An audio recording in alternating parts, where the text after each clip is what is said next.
Hey folks, Kevin here. Well, it's October 15th, 2019. The sun is finally broke through from the clouds. We're going to have a nice day today. But today I thought what I'd do is give you an update since we're closing up the gardens now. Give you an update and talk to you about some of the successes and some of the failures that we had with these gardens this season. My intentions were in the very beginning of the season to demonstrate some of the cultivation tools that we use to keep control of weeds in the gardens and all. Epic fail. I got too busy either doing the construction on the greenhouse or doing the repairs on the vehicles and all the things that have had to be done. But needless to say, I haven't done any weeding in the gardens at all other than when I first put the garden plots in. So today what I thought I'd do is put the helmet cam on with the GoPro camera on the front of it and walk through the gardens and share with you what I think has been successful, what's been challenging, and what I've just let go and made major mistakes with as well. So that's my goal for this video today. I'm over here in the western garden plot. I'll have more details to talk about this western garden plot.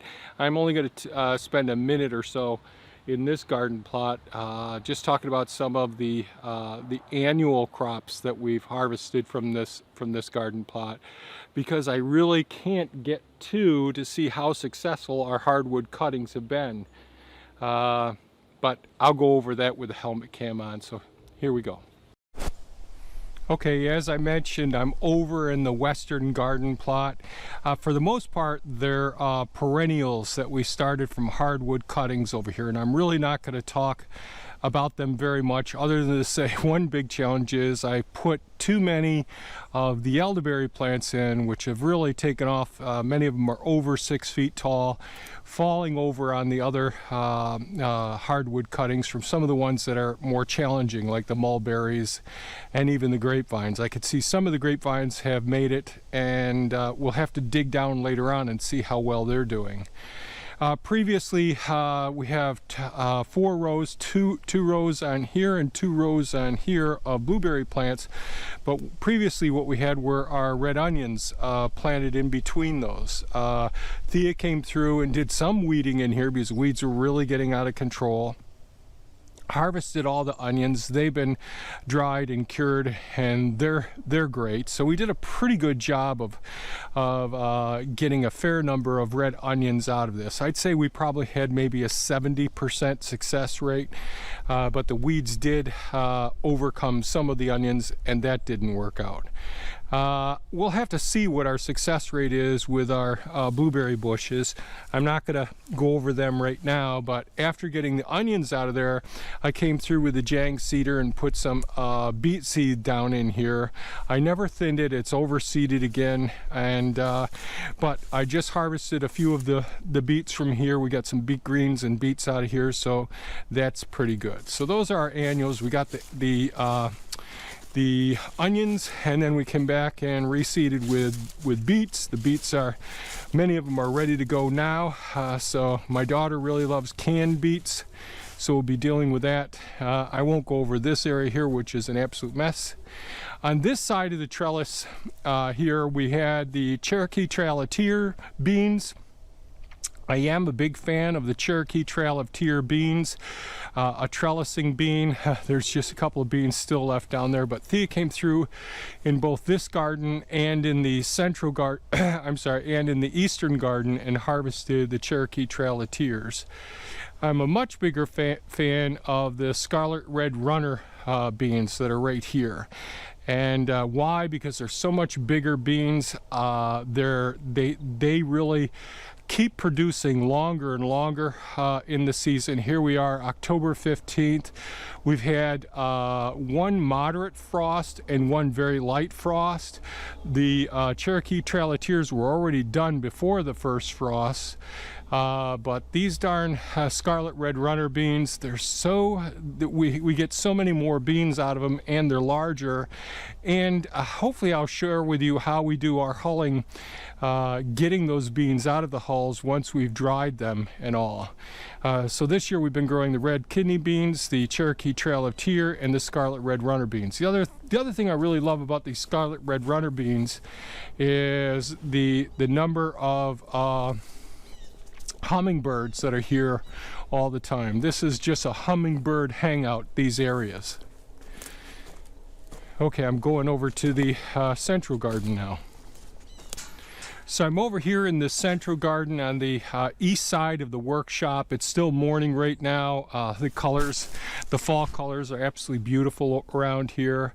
One of the things that I would say that really saved our butts with this garden is this is a garden that we use extensive weed matting. So there's only a space in the weed mats where we have a single row of plants planted and all. And this has really worked out well. Now up against the building here with the comfrey, we've harvested that only once this season. It's died back once as well. And we have some Pennsylvania smartweed that is growing in amongst them. But otherwise, this garden bed, as far as weeds go, there's been no weeding other than when I'm going through, and if I'm grabbing something like right here, I might just go ahead and grab a hold of the weed here that's growing into the weed mat as I'm going through the area. And I'm going to be going through in the next few days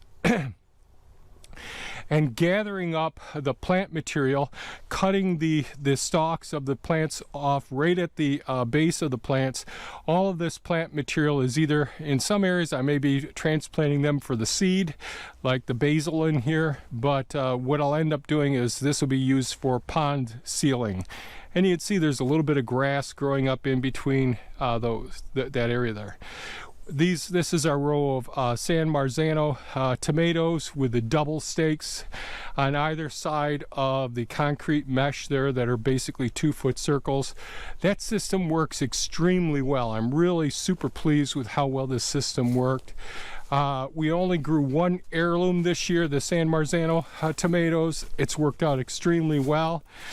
I decided when we're putting in these tomatoes to interplant between all the cabbages here. So we had red cabbages in between each one of these basil plants. So we planted the basil. We harvested a lot of the basil throughout the season. And did that work as a nice companion for the tomatoes? I can't really tell you. We've been doing that for a few years. Our bell peppers, we really had a hard time getting bell pepper started this year, and I've talked about bell peppers in our cold climate here, cold, damp, short season. So we don't get as many as people who live in Syracuse. In Syracuse, New York, which is only 30 minutes south of here, they have at least a 3-week longer growing season than what we have here. As I mentioned, we've already had 2 frosts here. And you see here we have a quaking aspen tree. We have some weeds around in here as well. So in this row we had all the red cabbage. We harvested all of that already. I took those red cabbage plants out at the base and moved them over for pond sealing in pond 5. Here we have our scarlet red kale. Pretty darn good. We just aren't able to harvest as much of it as I would like to be able to harvest. And we'll be making some vegetable broth this week. So some of these older, bigger, tougher leaves down here that we may not enjoy quite as much. The flavor isn't quite as bright and brilliant as the upper leaves. So these will end up going into a nice broth. I'll probably harvest some of these today. This is one of our failures this year. This is our cauliflower. One of the drawbacks to having these black mats down here, 2 drawbacks that we have is, number one, in the very beginning of the season, we have to keep the mat further apart, slightly wider than what it is now. Right now you can see we have it tightened right up. But if that mat, which the plants are really small, gets solar radiated so much that it generates so much heat that it can actually kill that delicate plant when it's first getting started. Once after, say 3 weeks or 4 weeks with that system, we can come through and close up the opening between the two mats that keep weeds from happening here.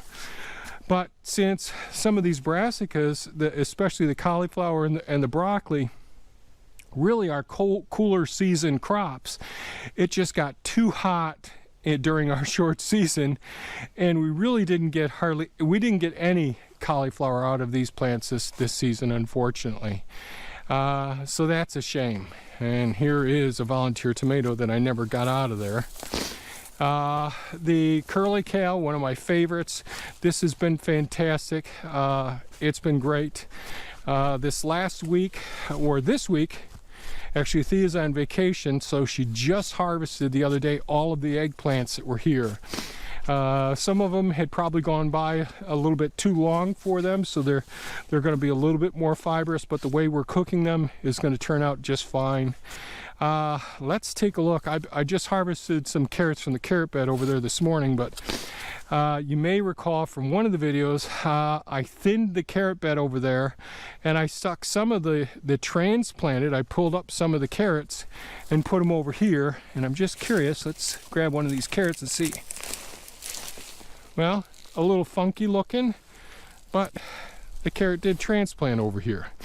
So I'll pull up some of these carrots today as well.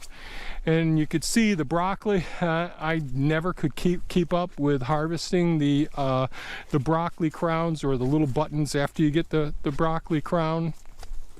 And so I just left them here. And of course the honeybees are enjoying them. Not too many yet. It's still very cold, still in the low 40s right now. Let's see. And then around the side over here, we got the carrot bed, and I've been harvesting those. You can see there's been a vole in here munching on some of them. And hopefully this week I'll get a fair number more of the carrots out of here as well. So the thing that worked out super fantastic with this garden is the amount of surface area that's covered by weed mats that really prevented much weed development. This garden wasn't weeded, other than if I was going down and if there was a weed in between a couple of the kale plants there that was obvious, I'd grab it before all of the foliage really got as extensive as it has gotten. So for neglect, this weed mat system works extremely well, except for your cool season cauliflower and broccoli. Let's head over to the eastern garden bed.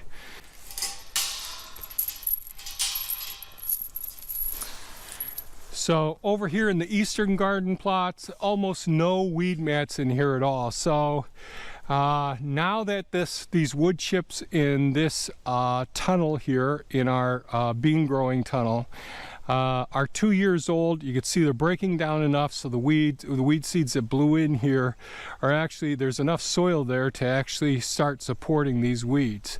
Again, the scarlet red runner beans here are on the right side of me right now, and they're coming along just fine. The frost hit these ones a little bit more. Here we had the Cherokee Trail of Tears. On this side, Thea already harvested those. Again, tons of weeds in the paths and even in between all of the leeks here as well. And I broke one of the rules. I let these things go right to seed. So hopefully I'll be able to get this area matted pretty well. And it looks like some of the leeks aren't doing that well now. Still smells really good. So I'm gonna have to harvest a couple of these leeks today for the chili Thea's making. But you can see our 2 beds of leeks. You can see grass growing up in between, and the nettles, various weeds growing up in here as well. Again, here we have our broccoli. I never got to harvesting that, unfortunately. Our cauliflower over here, again, you know, we just had one of those tough seasons. Now over here, you can hear one of the tree frogs right around here. So over here we got our red cabbage. Some of the cabbages they've taken a big hit by the slugs in here, but we'll get some more cabbage out of here as well. When we had the frost here, I used some of the pink currant plants that are potted up to hold down the weights and all. So our peppers, we'll have some green hot peppers this season, but we won't necessarily have some nice, bright, beautiful, super hot red peppers. We just haven't had the heat this season. It is one of the few areas that we do have a small weed mat down, and this was some of our extra plants in here. So the cauliflower did not do very well at all. What else? We have some more red cabbage over here, lemon balm in between and all. Up here, more basil. Basil is outdone its season. We're basically all done in this area. More lemon balm around all of the broccoli. And I'll just say that, man, I just love these scarlet red runner beans. One of my favorite beans.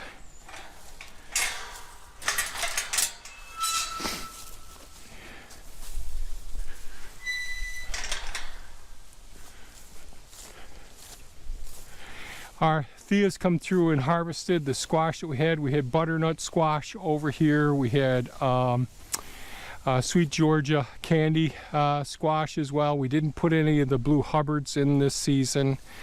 Some of our pepper plants in here. I think Thea got most of the banana peppers out of here. A couple of the bell peppers on the ground, and some more of our chili peppers in this area. And again, you could see the amount of weed growth in this area. The calendula, I've been gathering seed from the outside of there. We had really plenty of cucumbers as well. Those were all along in here. A few remnants here. Got to clean up. But these are what gardens look like if you just let them go. In this bed was red kidney beans and our zephyr squash. Got plenty of zephyr squash out of here. We had a volunteer zephyr squash, another one of those F1 hybrids that seemed to be producing more of their same type of squash each year, and that was up front. The strawberries really had a really good yield of strawberries this year. That turned out really well, both sides. Both beds here. This is the bed that I transplanted all these ones in last fall. Got to come through and do some more weeding. And this is where we had our shallots and our garlic this season. And I came through. We had 3 ground yellow jacket nests in this bed here. I came through, put some fresh compost on the top. I'll have to kill some more of these weeds that are coming up in here. What did we have here? Here we had, and you see it's just tons of weeds right now, parsley and coriander, both of those in here. And this is pretty much a mess right now. Over here in this area here, we had planted watermelons and a couple of pumpkins in here, and interplanted all the kidney beans in between them. The kidney beans did great, but we lost our watermelons and our pumpkins out of this area, so that didn't work out. A lot of our lavender didn't hold up over the last couple of years, but we have some volunteer lavenders that are growing up around the sides. I'm going to have to transplant some of those back into here. It's tough growing lavender here. Challenge. Our irises have done pretty well. And I'll take a walk over here and show you some of the figs and all.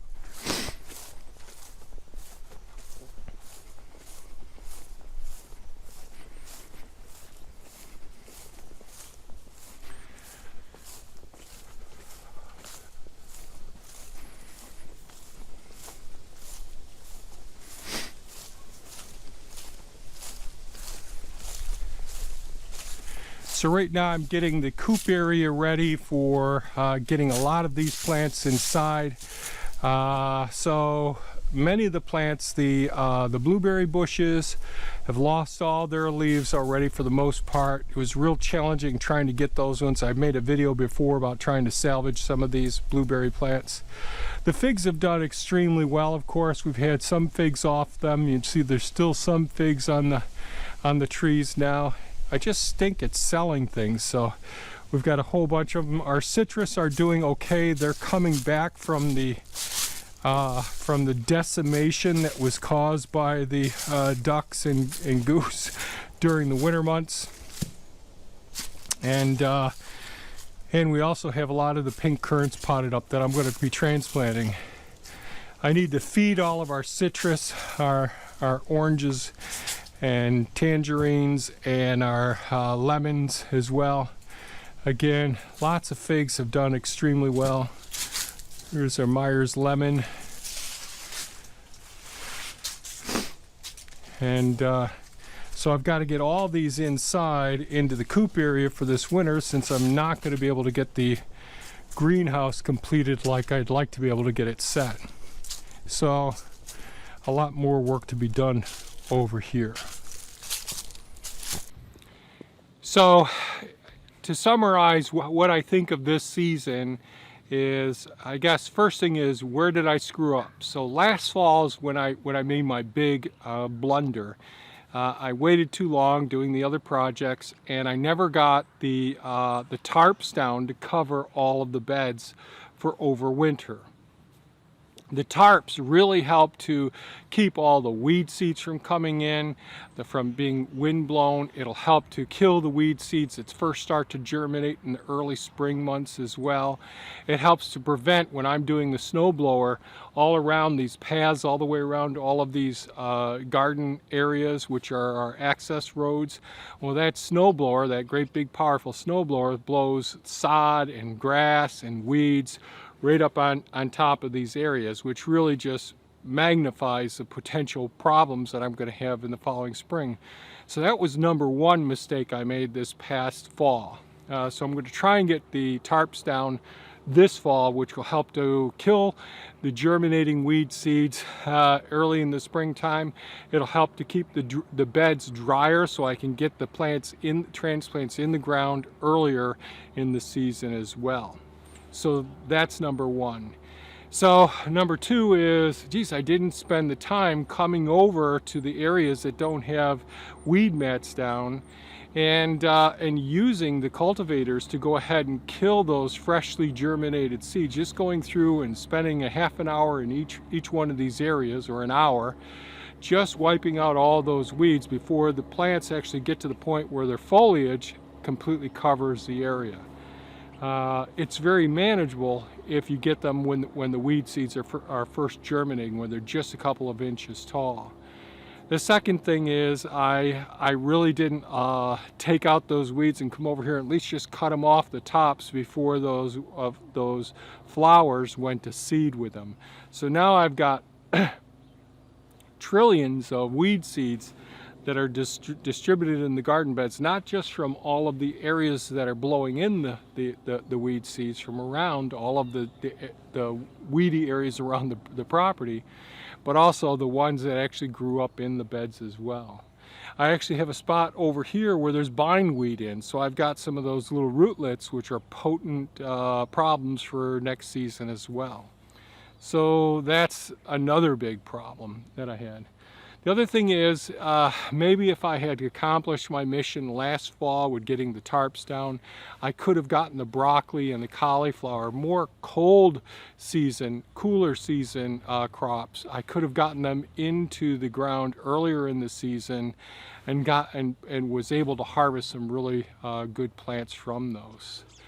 The other thing is, when I'm first putting down those weed mats, the ones that are in the central garden, I need to make sure there's a nice couple-inch gap so that when those fresh transplants are first getting established after being transplanted into those beds, we give them a good 3 weeks, maybe 4 weeks before we close up that gap in between each one of those beds.